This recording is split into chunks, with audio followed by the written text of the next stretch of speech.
Hello दोस्तों, नमस्ते, सत श्री अकाल, अस्सलाम वालेकुम। स्वागत है आपका हमारे चैनल सिनेमा ग्राफिक्स में। और आज मैं एक नई मूवी की एक्सप्लेनेशन लेकर आई हूँ जिसका नाम है मैड मैक्स। मैं आज काफ़ी दिन बाद आई हूँ इस मूवी की एक्सप्लेनेशन करने, और मैं काफ़ी टाइम से अवेलेबल नहीं थी कुछ इश्यूज़ की वजह से। लेकिन अब आपको मेरी आवाज़ में रोज़ एक नई मूवी की एक्सप्लेनेशन सुनने को मिलेगी। तो चलिए आगे बढ़ते हैं मैड मैक्स मूवी की तरफ, जो कि एक फिल्म सीरीज़ है और ये एक Australian post apocalyptic action film series है। इसको क्रिएट जॉर्ज मिलर और ब्रायन कैनेडी ने किया है, और इस मूवी की IMDb रेटिंग है 8.1 आउट ऑफ 10 और रोटेन टोमेटो पर 90% फ्रेश है। तो चलिए आगे बढ़ते हैं इस मूवी की हिंदी एक्सप्लेनेशन की तरफ। और आप इस चैनल को लाइक और शेयर और सब्सक्राइब जरूर कीजिएगा ताकि आपके पास सबसे पहले नोटिफिकेशन आए हमारे नए हिंदी एक्सप्लेनेशन की। तो चलिए आगे बढ़ते हैं इसकी एक्सप्लेनेशन की तरफ। मैड मैक्स तो मूवी के स्टार्टिंग में हमें दिखाते हैं कि एक बंजर सी जमीन पर एक लड़का खड़ा होता है जिसका नाम मैक्स होता है, और उसकी कोई भी फैमिली नहीं होती क्योंकि काफी वक्त पहले उस बंजर जमीन और वहां के लोगों का खात्मा हो चुका था।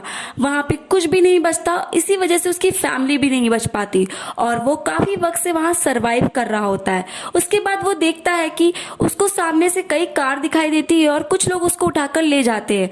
वो लोग उसी जालिम इंसान के आर्मी होते हैं जिसका नाम इमॉर्टल जो था। मैं आपको बता दूं कि यहाँ पे अब कोई भी डिसिप्लिन नाम की चीज नहीं रह गई, क्योंकि काफी वक्त पहले चीजें खत्म हो चुके हैं, लोग मर चुके हैं और बंजर जमीन रह गई है। इसलिए ना ही कोई गवर्नमेंट है और ना ही कोई भी रूल्स है, जिसकी वजह से लोगों के अंदर ना ही कोई डिसिप्लिन था और ना ही कुछ। इमॉर्टल जो कि एक जालिम इंसान है, उसके पास सब कुछ था, जैसे कि खाना पीना रहना आदि। वो कई चीजों को सरवाइव करता था और उसके पास कई चीजें थी। शायद इसी वजह से जो जालिम आर्मी थी वो भी उसका साथ देती थी, क्योंकि उसको भी इन सब चीजों की नीड थी।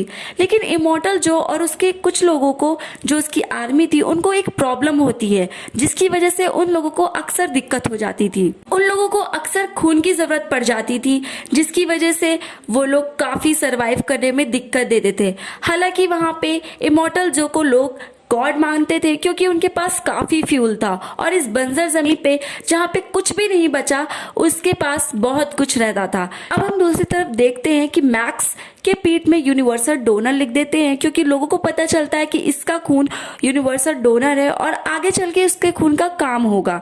उसके बाद हम दिखाते हैं कि मैक्स भाग चुका है और उसको लोग फिर पकड़ लेते हैं। वो भागने की बहुत कोशिश करता है लेकिन वो फिर से पकड़ा जाता है। लेकिन जो इमॉर्टल जो होता है वो सांस लेने के लिए कुछ अजीब सा क्रीपी सा मास्क लगाता था, क्योंकि उसका लीवर और लंग्स दोनों ही डिसेबल थे। तो जो जिंदा रहने के लिए वो एक अजीब सा मास्क लगाता था और उसकी पूरी ही बॉडी बड़ी अजीब आकार की दिखती थी। इमॉर्टल जो जब भी बाहर आता था वो एक पानी की टंकी खोलता था और वहां से खूब सारा पानी आने लगता था, जिसकी वजह से लोग उसको देख के नारे लगाते थे और टूट पड़ते थे उस पानी को पीने के लिए। क्योंकि वो एक मन मर्जी आदमी था तो वो तुरंत ही उस पानी को बंद भी कर देता था। उसके बाद हमें देखने को मिलता है कि एक लड़की एक कार में बैठी होती है जिसका नाम होता है फिरोसा, जो कि इमॉर्टल जो की बेटी होती है। फिरोसा अपने इस आर्मी की कमांडर भी थी और वही उन लोगों को हैंडल भी करती थी। फिरोसा उस आर्मी को हैंडल करते हुए अपने गाड़ी में बैठाती है और उसकी गाड़ी भी बिल्कुल वैसी डिजाइन होती है कि जैसे जंग लड़ने जा रहे हो। उसके बाद फिरोसा उन लोग को बैठाती है और जान के मुताबिक जहां उनको जाना होता है वो वहां ना जाके कहीं और मुड़ जाती है। तभी उसी दौरान इमॉर्टल जो उसको देखता है और उसे शक होता है कि उसकी बेटी उसको धोखा दे रही है। उसके कुछ देर बाद वो सब नीचे जाकर गुफा में एक ब्लॉक खोलता है जहां पे लिखा होता है कि तुम्हारे बच्चे कभी भी वॉर लीडर नहीं बन सकते थे। उसके बाद हमें पता चलता है कि इमॉर्टल जो कि 4 वाइफ्स थी, और क्योंकि वो अपनी नस्ल बढ़ाना चाहता था इसी वजह से उसने अपनी 4 वाइफ रख रखी थी। बट जो फिरोसा होती है वो उसकी 4 वाइफों को लेकर कहीं जा रही होती है। उसके बाद इमॉर्टल जो अपनी आर्मी को तैयार करता है और वो समझ जाता है कि फिरोसा बगावत पे उतर आई है।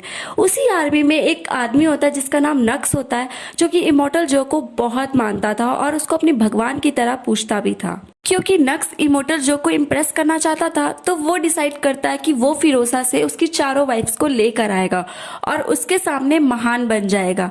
इसके बाद हमें दिखाते हैं कि वो लोग अपनी सारे टैंक और अपनी आर्मी को तैयार करते हैं और क्योंकि उसे भी खून की दिक्कत होती है, वही सेम प्रॉब्लम जो कि उसके सारे आर्मी और इमोर्टल जो को होती है, तो वो मैक्स का खून लेने लगता है और बहुत खुश होने लगता है कि उसके शरीर में भी खून जा रहा है।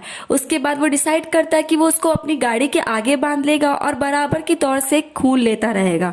उसके मुंह पे वो एक अजीब तरह का क्रीपी सा मास्क बांध देता है। उसके बाद हमें दिखाया जाता है कि वो फिरोसा को पकड़ने की कोशिश में होता है और वो उसकी 4 वाइफ्स को पकड़ने के लिए भागने लगता है। क्योंकि वो लोग वॉर पे उतर आए थे और उनको वॉर करना काफी अच्छा लगता था, तो उनका एक रूल था कि वो लोग उस चीज को भी एंजॉय करते थे। इसका मतलब ये है कि वो लोग लड़ने से पहले एक म्यूजिक बजाते थे और बहुत ही उस चीज को एंजॉय करते थे। उसके बाद नक्स निकल जाता है फिरोसा को पकड़ने के लिए और दूसरी तरफ कुछ कबीले के लोग भी उसे पकड़ने लगते हैं क्योंकि फिरोसा की गाड़ी में जो पेट्रोल था वो उसे लेना चाहते थे। क्योंकि अब जिसके पास पेट्रोल और फ्यूल होता है वही अमीर होता है, तो वो एक तरह से चोरी करना चाहते थे उसके पेट्रोल की। और नक्स क्योंकि उसे अपने लीडर के सामने अच्छा बनना था और उसकी चारों वाइफ्स को लेना था, इसलिए वो उसके पीछे पड़ा था। नक्स की गाड़ी फिरोसा के बिल्कुल बगल में आ जाती है तो फिरोसा उसकी गाड़ी को टक्कर देती है। उसके बाद हमें दिखाया जाता है कि एक डस्ट का बहुत सारा तूफान उन लोगों के सामने आ रहा होता है क्योंकि अब नक्स उसके बिल्कुल करीब आ चुका होता है। तो वो चाहता है कि अब एक बॉम्ब जो सेल्फ बॉम्ब होता है वो फिरोसा के सामने फेंके ताकि फिरोसा की गाड़ी रुक जाए। क्योंकि मैक्स जानता था कि उसके ऐसा कर देने से वो भी मर जाएगा, तो वो उसे रोकता है, लेकिन नक्स नहीं मानता क्योंकि वो फिरोसा को हर हालत में पकड़ना चाहता था। क्योंकि अब तूफान आ रहा था एक डस्ट का, तो वो लोग उसी की तरफ और घुसते चले जाते हैं। और उसके बाद हमें दिखाते हैं कि काफी टक्कर भी होती है। डस्ट शांत होने के बाद सीन दिखाया जाता है जहाँ पे मैक्स को होश आता है और वो देखता है कि अभी भी उसके मुंह पे वो आयरन मास्क लगा हुआ है जिसको नक्स ने लगाया था। उसके बाद वो उठता है और देखता है कि नक्स बेहोश पड़ा है और वो ये भी देखता है सामने कि उसकी चारों वाइफ खड़ी होती है, इमोर्टल जू की और फिरोसा भी, जिसके सामने वो बंदूक दिखाकर ये कहता है कि वो उसका पहले पानी देगा और मदद करेगा और उसके बाद ये उनकी चेन तोड़ेगा। उसके बाद वो लोग उसको कुछ पानी देने की कोशिश करते हैं और जो चारों वाइफ्स होती हैं वो उस चेन को तोड़ने की कोशिश भी करती हैं, बट वो नाकाम हो जाती हैं। उनमें से एक वाइफ प्रेग्नेंट भी होती है। उसके बाद हमें दिखाया जाता है कि फिरोसा को समझ में आ गया है कि इमोर्टल ने अपने आसपास लोगों को भी अपने साथ मिला लिया है और बहुत सारी आर्मियों का झुंड उनकी तरफ आ रहा होता है। तो वो तुरंत मैक्स को पर हमला कर देती है ताकि वो उसको वहां से जाने दे। और इसी दौरान मैक्स और फिरोसा में काफी लड़ाई होती है और मैक्स भी फिरोसा को बहुत मारता है। उसके बाद नक्स को होश आता है और वो भी फिरोसा पे जूझने लगता है। उसके बाद नक्स मैक्स की चेन तोड़ता है और हमें दिखाया जाता है कि मैक्स फिरोसा की टांग लेके भागने लगता है। वो कुछ ही दूरी भाग पाता है, लेकिन उसको फिर रियलाइज होता है कि उसके टैग में कोड लगा है जो कि हर कुछ देर बाद एक्टिवेट करने के लिए एक पासवर्ड लगाया जाता है जो कि सिर्फ और सिर्फ फिरोसा को ही पता था। उसके बाद फिरोसा अब उसके पास जाती है और उसको रोकती है और कहती है तुम्हें जहां भी जाना है तुम साथ में चलो, क्योंकि उसे भी एक सेफ जगह चाहिए उस 4 वाइफों के लिए। वो कहता है कि फिरोसा सिर्फ तुम चल सकती हो, बाकी और कोई नहीं, क्योंकि वो फिरोसा को इस लेना चाहता था क्योंकि नक्स जो है वो उन 4 वाइफों का पीछा कर रहा है और जैसे ही उन लोग को उनकी 4 वाइफ मिल जाएगी वो लोग फिरोसा को छोड़ देंगे। लेकिन फिरोसा बताती है कि इन लड़कियों को बचाना जरूरी है क्योंकि उनमें से एक वाइफ प्रेग्नेंट होती है, इसलिए मैक्स भी तैयार हो जाता है उन लोग को बैठाने पे। उसके बाद हमें दिखाते हैं कि फिरोसा बैठ जाती है और मैक्स अपना वही आयरन मास्क हटाता है क्योंकि कुछ फ्यूल की कमी हो जाती है, तो वो पीछे उस चीज को सही करने चला जाता है और उसी गाड़ी में नक्स भी चढ़ जाता है जो कि पीछे से फिरोसा पे वार करता है, जिसकी वजह से चारों वाइफ उसे बचाने लगती हैं। क्योंकि जब फिरोसा उसे मारने चलती है तो उसमें से एक वाइफ रोक देती है कि इसे मत मारो, इसे इस टैंक से ही फेंक दो क्योंकि इसकी कोई गलती नहीं, ये सिर्फ इमोर्टल का गुलाम है, और वो उसे वहीं धक्का दे देती है। उसके बाद मैक्स अपना मास्क उतार कर अंदर आता है। उसके बाद फिरोसा देखती है कि एक बहुत लंबी आर्मी उसके पीछे पड़ी है और वो एक माउंटेन के बीच वाले रास्ते से निकलती है और उसके बाद वो बताती है कि वहाँ के लोगों से उसने डील करी है जो कि बाइकर्स हैं, जो कि इस कबीले में रहते हैं। वो उनके पास जाकर पहुंचती है क्योंकि फिरोसा को पता होता है कि उसकी डील खतरे में भी है, तो वो उन बाइकर्स से बोलती है कि वो आ चुकी है और वो बोलती है कि इस एंट्रेंस का दरवाजे के पास ब्लास्ट कर दे ताकि इमोर्टल के लोग आगे ना आ सके। क्योंकि अब बाइकर्स जो होते हैं वो कहते हैं कि हमें तो लगा था कि बहुत कम आर्मी होगी, बट यहाँ तो बहुत सारे लोग हैं और तुमने तो बताया था कि सिर्फ कुछ ही आर्मी होगी। लेकिन अब फिरोसा को समझ में आ गया है कि उसकी डीलिंग खतरे में भी है, इसीलिए वो मैक्स को सारे पासवर्ड बता देती है, अपने टैंक की मैक्स को छुपा देती है ताकि उसको ऐसा लगे कि सिर्फ अकेले फिरोसा ही है, क्योंकि फिरोसा ने डील यही की थी कि वो सिर्फ अकेले ही जाना चाहती है। और उसके बाद हमें दिखाया जाता है कि उन बाइकर्स को शक होता है फिरोसा पे और वो समझ जाते हैं कि कोई गड़बड़ है, और उसे भी समझ में आ जाता है कि वो कहती है कि जब मैं इशारा करूं तभी तुम टैंक को बढ़ा देना, और तुरंत वो इशारा करती है और मैक्स उस टैंक को चलाने लगता है। अब क्योंकि बाइकर्स के डीलिंग के हिसाब से उसको एंट्रेंस के दरवाजे पे ब्लास्ट करनी थी, तो वो लोग ब्लास्ट कर देते हैं और इमोर्टल के लोग वहां से आगे नहीं आ पाते। अब क्योंकि फिरोसा भाग के टैंक में चढ़ रही होती है और वहां के बाइकर्स उस पर अटैक कर देते हैं, हालांकि वो कैसे ना किसी तरह से ऊपर चढ़ जाती है और वो अपने मंजिल की तरफ आगे बढ़ने लगती है। उसी तरफ इमोर्टल के लोग नक्स से मिल जाते हैं और उसको अपने साथ लेके चलने लगते हैं, और वो उसी बंद रास्ते में चढ़कर घुसने लगते हैं ताकि वो फिरोसा को पकड़ सके। वो बाइकर्स फिरोसा के टैंक के आगे कुछ बम फोड़ते हैं ताकि उसका टैंक गिर जाए, लेकिन वो लोग बचकर आगे निकल जाते हैं। उसके बाद हमें दिखाया जाता है कि इमोर्टल उनके टैंक पे हमला कर देता है और उसकी वजह से वो एक प्रेग्नेंट लेडी बाहर निकलती है, जिसकी वजह से इमोर्टल जो रुक जाता है क्योंकि वो जानता था कि वो प्रेग्नेंट लेडी का बच्चा उसका है। उसके बाद वो नक्स स्ट्रगल कर रहा होता है और वो नक्स को उस टैंक में पहुंचाता है ताकि वो उस पर अटैक कर सके।